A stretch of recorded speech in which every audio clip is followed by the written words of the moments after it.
Day 1 of calling my straight roommate husband. Dude, are you out of your mind? Day 2 of calling my straight roommate husband. Seriously, stop calling me that. I'm straight. Day 3 of calling my straight roommate husband. Fine, call me whatever you want, just don't do it in front of anyone. Day 15 of calling my straight roommate husband. Babe, why didn't you call me husband today? Story begins. I'm a straight guy. It's 8:20, and the seat next to me is still empty. I irritably swipe through my phone, opening the search bar. Robert Moddit. I hesitate for a moment, seeing his profile picture of a little dog. My finger slips, and I accidentally tap into our chat. The last message we exchanged flashes on the screen, causing my cheeks to burn red again. Husband, can you save me a seat? What the hell? I've lived over 20 years, never even held a girl's hand, and now I'm suddenly someone's husband? And to top it off, it's a guy calling me that? Unbelievable. I quickly swipe the screen shut, putting my phone away. The professor is passionately lecturing, occasionally slamming his hand on the podium to emphasize a point, but my mind drifts far away. I mean, I'm pretty handsome.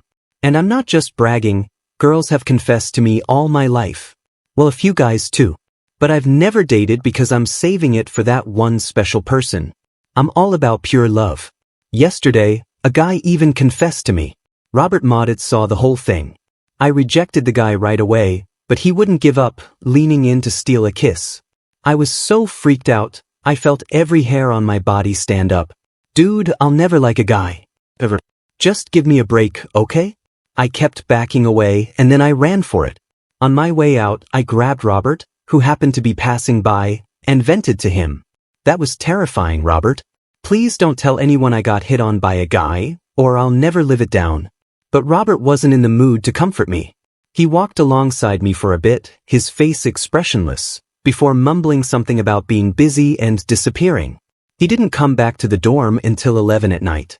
When he finally showed up, I had just finished showering. Robert stood there, red-faced and bleary-eyed, his gaze fixed on me. I called out to him, but he didn't respond. As I got closer to ask what was wrong, I caught a whiff of alcohol. Whoa, since when do you drink, you little bookworm?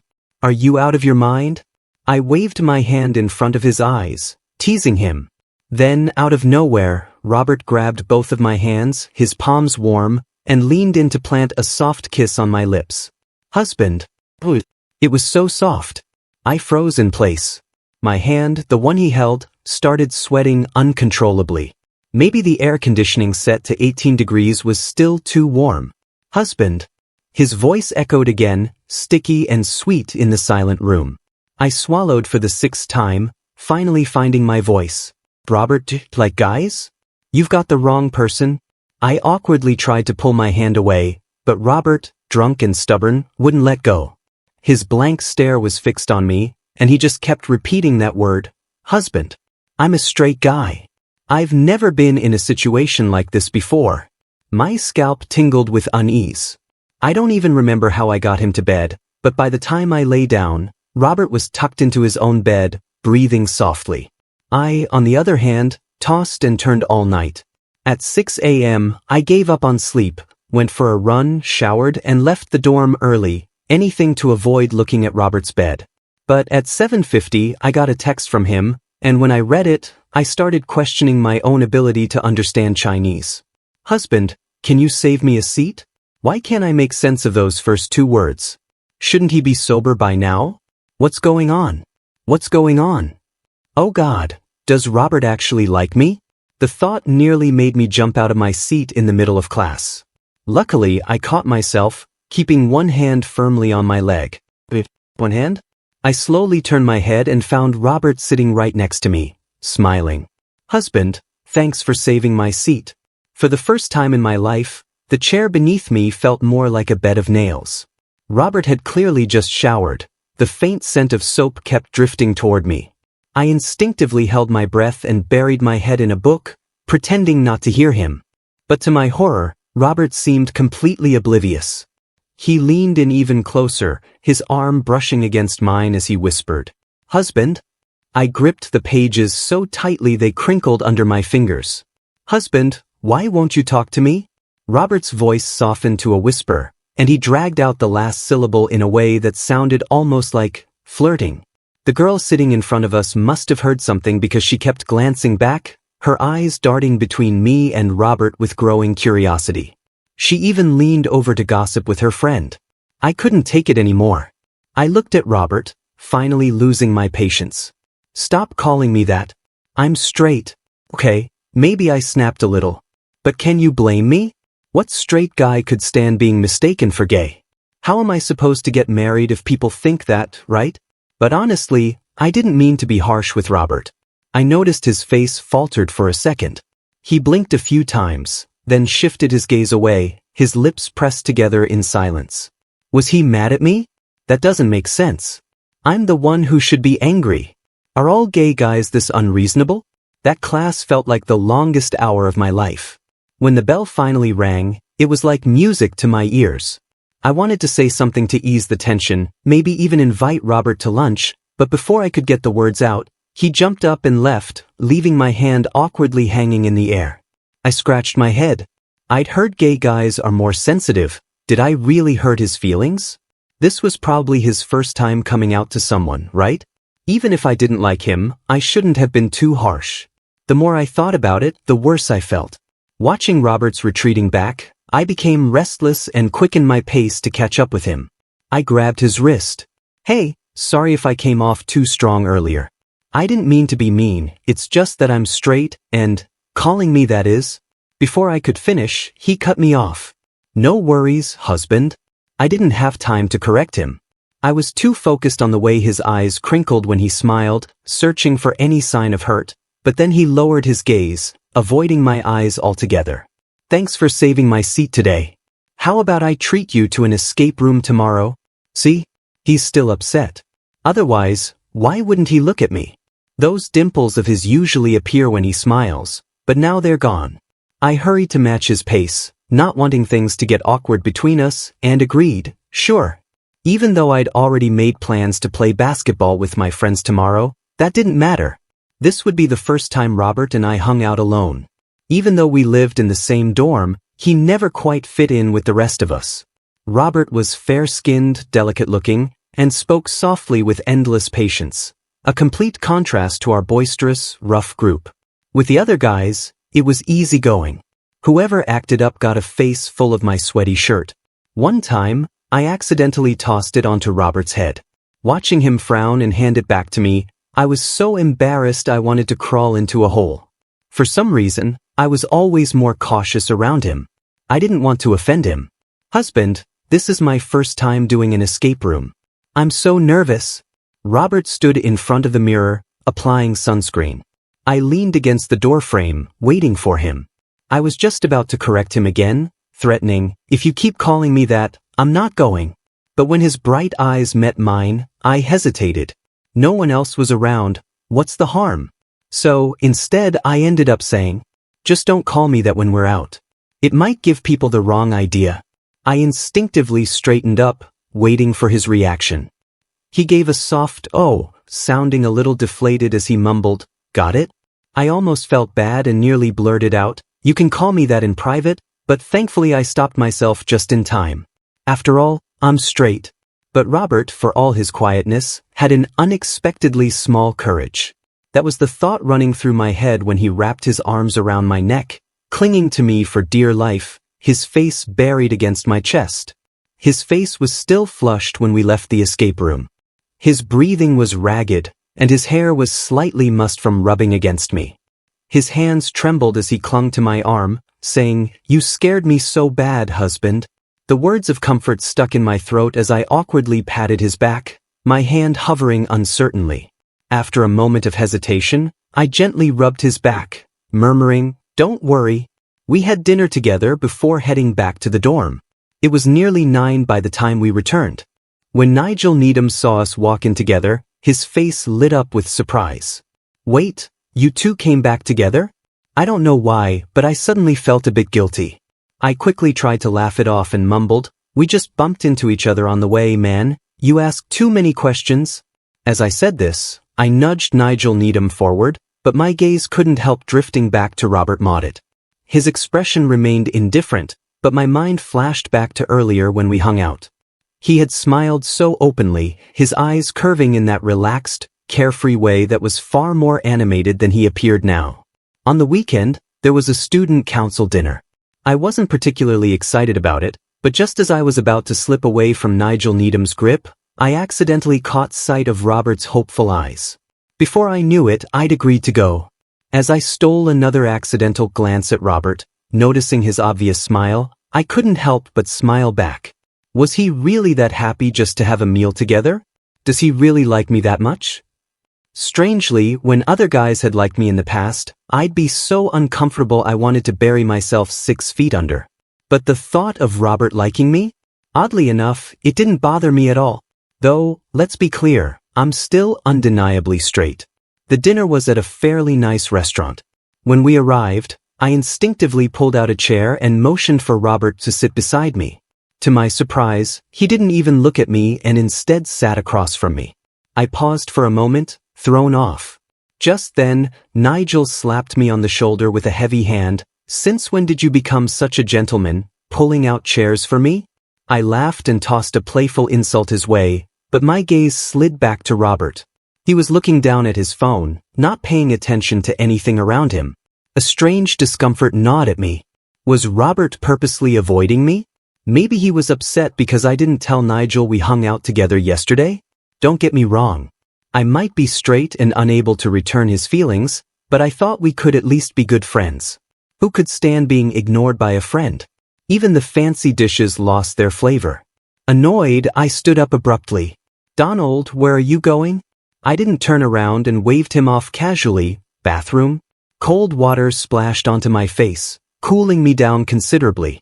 As I stood at the door, hand on the knob, about to walk back inside, I overheard voices coming from around the corner that made me freeze in place. Don't tell anyone, but a few days ago, Robert dragged me out for drinks. We were playing a game, and he lost.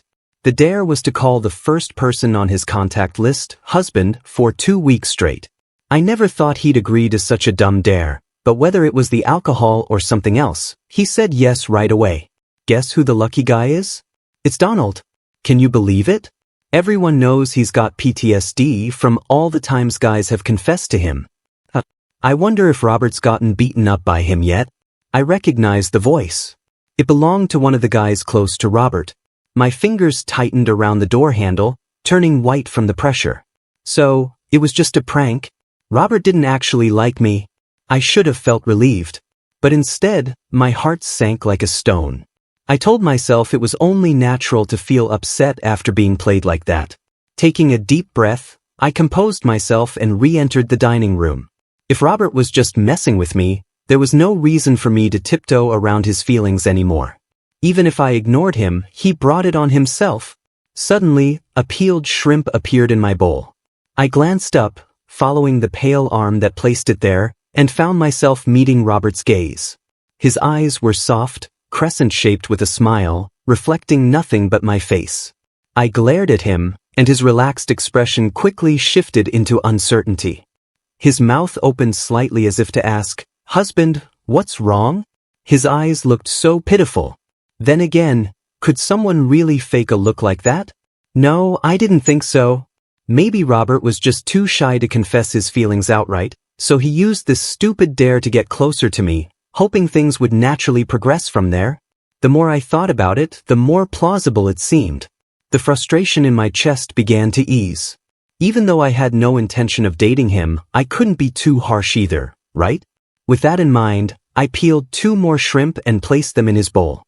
He blinked in surprise before smiling at me sweetly, confirming my suspicions.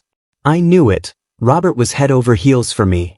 I felt lighter, even catching sight of a small bead of sweat forming on his nose as he focused on his food.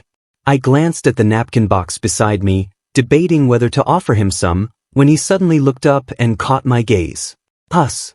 My heart skipped a beat, and I quickly averted my eyes. Robert's voice was a little hoarse from the spice, and for a second, it felt like my heart was about to leap out of my chest. I instinctively straightened my back. Sweat started forming on my skin. No way. Calling me husband in front of all these people really wasn't a good idea. What should I do? Should I stop him before he says it? But if it's too late and he's already said it, should I scold him so he stops? But then again, would that make him cry? Screw it. Am I about to come out right here, right now? I'm a straight guy, damn it. Donald, pass me a napkin. Robert's voice was as calm and gentle as ever. I sagged back into my chair, releasing a breath I didn't realize I'd been holding. I couldn't tell what I was feeling, relief mixed with a strange heaviness. Donald, what are you spacing out for? Didn't you hear Robert ask for a napkin? Nigel reached over and grabbed the napkin box, handing it to Robert. Robert smiled sweetly at him, his eyes narrowing with that familiar charm. I don't know why, but I shot Nigel a glare. Nigel caught my gaze and flinched, shouting out, "Damn, Donald. Why is your face so red? You look like a freaking tomato." I glared harder at him. Why did he have to point that out? I rubbed my face harshly, catching a glimpse of Robert's amused smile through my fingers. My face flushed even redder. Why does he have to smile so sweetly at me? No matter how much he tries to charm me, I'm still straight.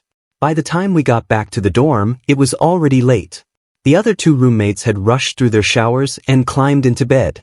Seeing how exhausted Robert looked, I nudged him to go shower first. 15 minutes later, the sound of running water stopped, and the bathroom door creaked open. "I'm done, husband." His voice was barely a whisper, soft enough for only the two of us to hear. But it still sent a shiver down my spine. I instinctively glanced at the other two roommates, who were both absorbed in their phones with headphones on, and breathed a sigh of relief. I mumbled a "got it," and bent down to sort my clothes, avoiding Robert's gaze.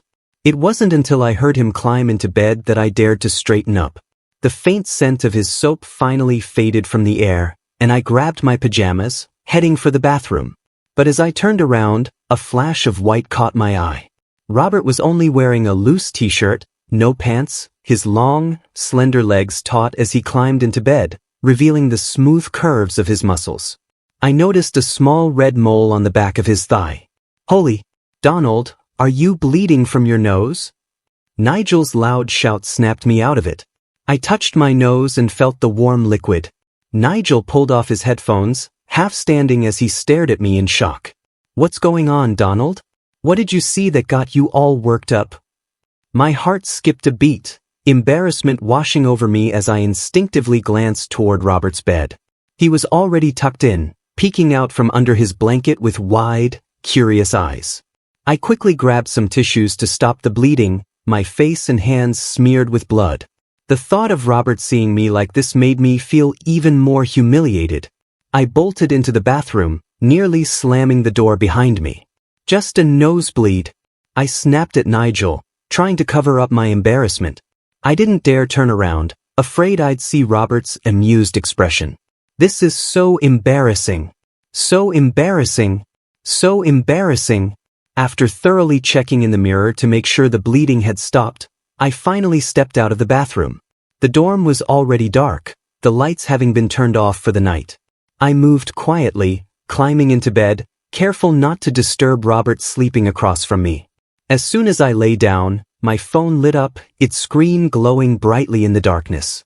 I unlocked it, and Robert's message popped up on the screen. "Husband, are you okay? Why did you have a nosebleed?" Realizing that Robert wasn't actually asleep, I quickly turned off my phone and pulled the covers over my head, pretending to sleep. But a second later, I felt a warm breath near my ear, and Robert's familiar scent surrounded me. I heard him whisper softly in my ear, "Husband, why aren't you replying to me?" I clenched my fists tightly, my legs stiffening under the covers as I squeezed my eyes shut, playing dead. After what felt like 10 long seconds, I heard Robert's faint sigh and the rustling of him moving away. Finally, he gave up. But then, something soft and warm touched the side of my face for a brief moment before disappearing. I heard Robert return to his bed, but my eyes snapped open, staring at the faint glow of the nightlight in shock. Did Robert just kiss me again? I felt a sudden warmth in my nose. Panicking, I reached up to check for blood, relieved when I found nothing. At least I wasn't having another nosebleed. Believe it or not, I stayed wide awake until morning. Every time I closed my eyes, all I could see were those pale, slender legs. How could anyone sleep like that? How could a guy's legs be that smooth and flawless? I've decided I need to stay at home for a while. Don't get the wrong idea. It's not what you think. I just need to clear my head. After all, living under the same roof as Robert and constantly being called husband, with him acting all cute and clingy, anyone would start questioning themselves after a while. But with some distance, without seeing Robert every day, I'm sure I'll snap back to normal in no time. I'm definitely a straight guy, right? Husband, have you finished dealing with things at home? When are you coming back to the dorm? As I lay on my bed at home, mindlessly scrolling through my phone, I suddenly jolted upright the moment I saw a Robert Maudit's message pop up. Not that I was waiting for his message or anything. I wasn't looking forward to it. I was just making sure there wasn't anything urgent at the dorm that might require my attention. Like maybe Nigel Needham skipping class again and getting caught. Or perhaps Nigel failing miserably at confessing his feelings to someone again. Robert had sent 2 texts and 3 voice messages. My finger hovered over the screen for a moment before I finally pressed play.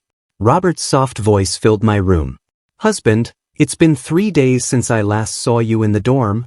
His voice was so gentle, and through the speaker, it sounded even sweeter, with a deliberately drawn-out ending that made him sound adorably pouty. It was just too much. Before I knew it, I hit replay. Husband, it's been 3 days since I last saw you in the dorm. By the time I was about to listen for the 3rd time, I snapped out of it and gave myself a smack. What the hell was I doing, acting like some love-struck fool? I rubbed my face hard and picked up my phone again to play the second message. Husband, tomorrow night I'm performing in a modern play at the school auditorium. Will you come watch? Of course, I'm not going to watch. Do I look like I have that much free time? Despite my firm refusal in my mind, I still opened the 3rd voice message. Donald, did you move out because you hate me? Wait, why did he suddenly switch to calling me by my name? I froze for a second. After hearing him call me husband for a whole week, it felt strange to hear him say my name. Why wasn't he calling me husband anymore? Was he mad at me? I immediately hit replay and listened to that message 7 times, and sure enough, his tone wasn't as soft and sweet as the first one. I jumped out of bed, clutching my phone, pacing barefoot across the floor as I furiously typed out replies. Sure, I'll come. Delete. Why aren't you calling me husband anymore? Delete. I'll see how things go. Frustrated, I ruffled my hair before finally closing my eyes and hitting send. Robert replied instantly. Oh. What the hell does "oh" mean? Isn't that an unhappy "oh"? I stared at the screen, practically burning a hole through it, racking my brain for something to say to cheer him up. In the end, I opened the search app, hesitated for a few seconds, and typed in, how to cheer up your partner. Don't get the wrong idea. This wasn't me actually considering Robert as my partner. Cheering someone up follows the same principle, right? Come on, you know I'm right. At 7:41 p.m., with only 19 minutes left before Robert's play, I was sitting in a taxi, constantly checking the time. The car inched forward at a snail's pace, moving only 2 meters in 5 minutes. My brow furrowed so hard I could have crushed a fly between them. I slapped my forehead, regretting not leaving earlier. I couldn't believe I had wasted so much time trying on 7 or 8 different outfits. The traffic jam stretched on endlessly. Seeing the clock inch closer to 8, I gritted my teeth, jumped out of the taxi, and sprinted toward the school. It wasn't that I was dying to see Robert's performance. I just didn't want him to be upset if I didn't show up. Cheering people up was such a hassle. When I finally burst into the auditorium, panting and out of breath, the play had already started. I wiped the sweat from my forehead and crouched low to find an empty seat near the stage. I scanned the stage with purpose, and my gaze landed on the person in the white dress standing in the center. When I saw Robert's face, my breath caught in my throat. Robert had always been good-looking, but with a touch of makeup, he looked even more refined. His long, black hair framed his face, softening his features, making him appear almost like a porcelain doll. Wow, that person is so pretty. I turned slightly and nodded in agreement with the girl who whispered in awe beside me. Robert hadn't mentioned he'd be cross-dressing for the role. My heart started racing faster than it should. Any faster, and I'd need to call 911 for resuscitation. What? You think I'm falling for him? No way. Besides, Robert's dressed like a girl right now, right? It's only natural for my heart to skip a beat when I see a girl this beautiful. I'm a straight guy. Totally straight. Husband. That familiar voice made me sit up straight in my seat, my eyes snapping to Robert on stage. But then I realized he wasn't talking to me. He was speaking to the male actor opposite him.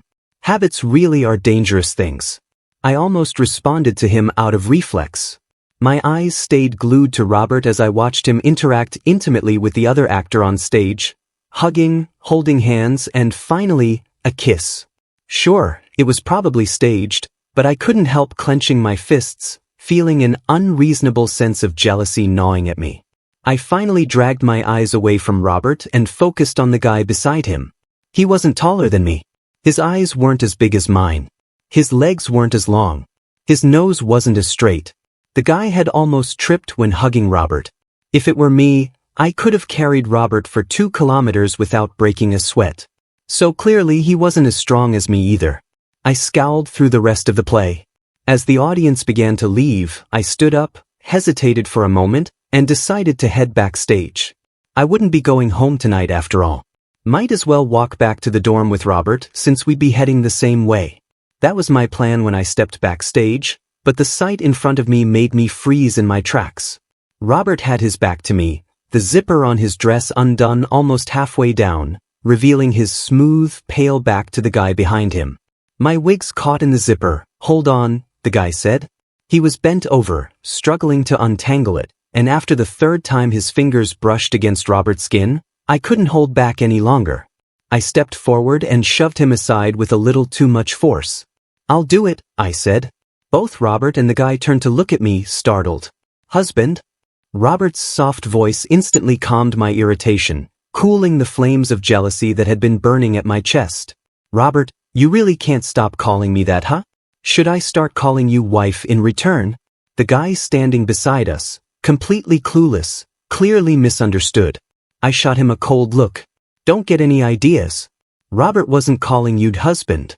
You can call me whatever you want. It's not like today's the first time, Robert said with a sweet smile directed at the guy. It was so bright, it hurt my eyes. Wait, was he not talking to me just now? I quickly squashed that thought, focusing on the zipper. My fingers fumbled with it, and before I realized it, my other hand had unconsciously tightened around Robert's waist. Donald, you're hurting me. Startled, I loosened my grip and stammered, the zipper's fixed now.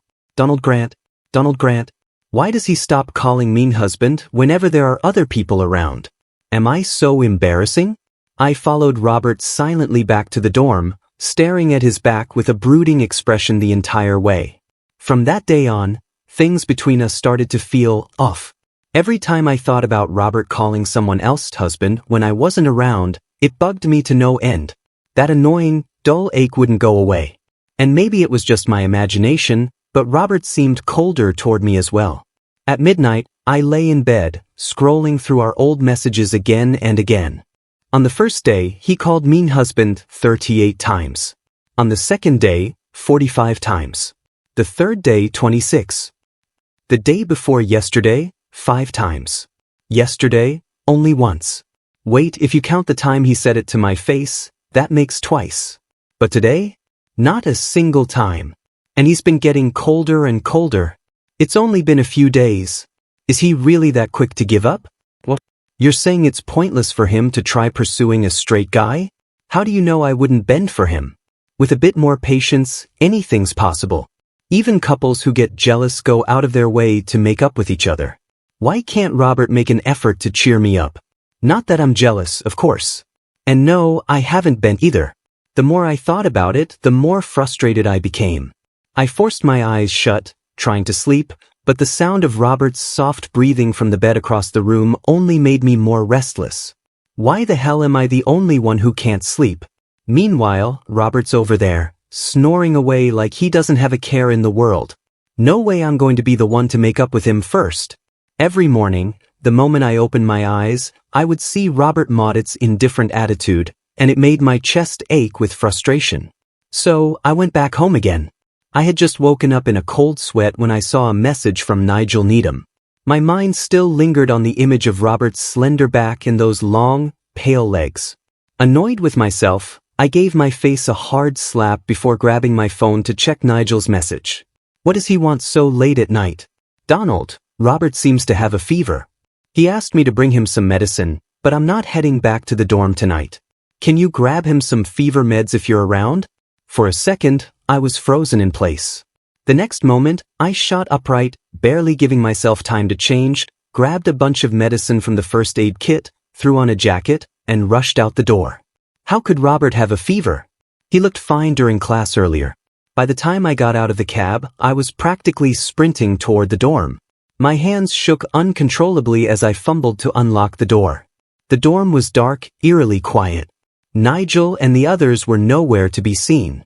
I flicked on the light, and my gaze immediately landed on Robert's bed. He was curled up at the foot of the bed, his body buried under the blankets, his forehead glistening with sweat, his face flushed a deep red. His eyelashes trembled with unshed tears, ready to fall at any moment. Robert? I called his name softly, but he kept his eyes tightly shut, his brows furrowed in discomfort. Worry surged through me as I reached out to feel his temperature. Thankfully, it wasn't too high. I was about to go grab a wet towel to cool him down when my hand was suddenly caught. His feverish skin felt hot against my palm, almost too hot to handle. I hesitated for a moment but didn't dare pull away. Instead, I gently wiped the tear from the corner of his eye with my thumb, lowering my voice to a soothing whisper. I'm going to get you some medicine. Once you take it, your fever will go down, okay? But Robert, in his feverish haze, shook his head stubbornly. No, husband. I froze for a moment, coughing to cover my reaction, pretending I hadn't heard him. I brushed back the damp hair sticking to his forehead. Be good, I said quietly. I wasn't sure if Robert understood, but he clung to my hand, refusing to let go, his voice catching as he whimpered, "Husband." His pitiful tone nearly broke me. My throat tightened, my heart pounded in my chest. His lips quivered as he mumbled the word again, sounding so helpless. The dorm room felt stifling. After all, we were alone here. No one would know. My pulse roared in my ears as I stared at him, and when his hoarse, pleading voice called out again, I couldn't help but answer. My voice sounded rough, even to me. Robert didn't stop, though. He pulled my hand to his face, nuzzling into it like a kitten, whispering again, "Husband, I feel awful." My hand tightened instinctively around his, and I leaned down, smoothing the furrowed lines on his brow. I'm here. That night, I didn't sleep at all. Robert was clingier than ever in his feverish state, restless for hours until the fever finally broke. I looked at my hand, still trapped in his grip, and felt a sense of relief wash over me. Thank God I had come. I didn't want to think about what might have happened if someone else had seen him like this, so vulnerable, so fragile. It was almost impossible not to soften toward him. I gently wrapped my hand around his in return. If you call me husband, you can't call anyone else that.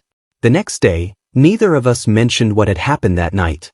Robert thanked me with distant politeness, nothing like his usual self, no invitations to movies or meals. I couldn't figure out why he had grown tired of me so quickly. Or maybe, was it really just a stupid dare from the beginning? The thought gnawed at me, and I forced myself to stop spiraling into speculation. You think I'm acting nothing like a straight guy anymore? I don't know. All I know is that I can't stand Robert ignoring me. Robert, want to grab dinner tonight? Robert, there's a new escape room next door. Robert? I tried every excuse I could think of to see him, but he always had some reason not to meet up. Donald, want to go sing karaoke this Saturday night? I wasn't interested and turned to leave. Not really. Oh, come on. Robert's going too. It's been ages since our whole dorm went out together. I paused, glancing back at Nigel. All right. After several hours of singing, everyone was starting to get tired. I noticed Robert sitting on the sofa, looking worn out, his eyes drooping as he hugged his arms around himself. Hesitating for a moment, I grabbed my jacket and draped it over his knees. The games we played toward the end were always the same. We went through a few rounds of truth or dare, and eventually, the bottle landed on me. Truth. Donald, What's your ideal type for a wife? Nigel's teasing tone made my head throb, and I instinctively glanced at Robert, who was quietly eating beside me. He didn't look my way. I lowered my gaze, then answered. Someone delicate, likes to act cute, and pretends not to care about me. You think I was talking about Robert? So why did Robert have no reaction at all? I stared at him, watching as he half-heartedly chuckled along with the others, his face indifferent. I had practically spelled it out for him, so why wasn't he reacting? Was it really just a game for him from the start? Did he never have any real feelings for me at all? Memories of Robert acting playful, mischievous, and affectionate flashed through my mind. Expressions I thought were meant just for me, shared only in our private moments. I thought we had something special, something just between us. Was it really all in my head? My entire body felt cold as the realization hit me. My head swam with confusion, a dull buzzing in my ears as the world around me seemed to fade away. The noise from the others felt distant, muffled, like I couldn't make sense of it anymore. I picked up the drink in front of me and downed it in one go. I had no idea how I got home. The next thing I knew, I was waking up to the sound of knocking on my door, my head pounding. I had been lying on the floor for who knows how long, empty bottles scattered across the table. As I pieced together the events of the previous night, the thought of Robert, so carefree and oblivious, sent sharp pain through my chest. What was I to him during those 2 weeks? How could someone toy with me like that, leaving me all twisted up, only to laugh it off as a joke? The knocking continued, relentless, as if the person outside wouldn't stop until the door was opened. I cursed under my breath, using the table to help pull myself to my feet. My mind was racing with 1,000 insults I wanted to hurl at whoever was disturbing me. What the hell are you? I yanked the door open, only to find Robert standing there, looking startled by the sudden movement. He took a step back, eyes wide with a hint of panic. Damn it. I really had no self-control. Even after being played for a fool, the first thought that came to mind was, damn, Robert looks good. I should have slammed the door in his face, let him beg and plead while I ignored him. But when our eyes met, all the anger fizzled out, and all I could manage was a dry, "What are you doing here?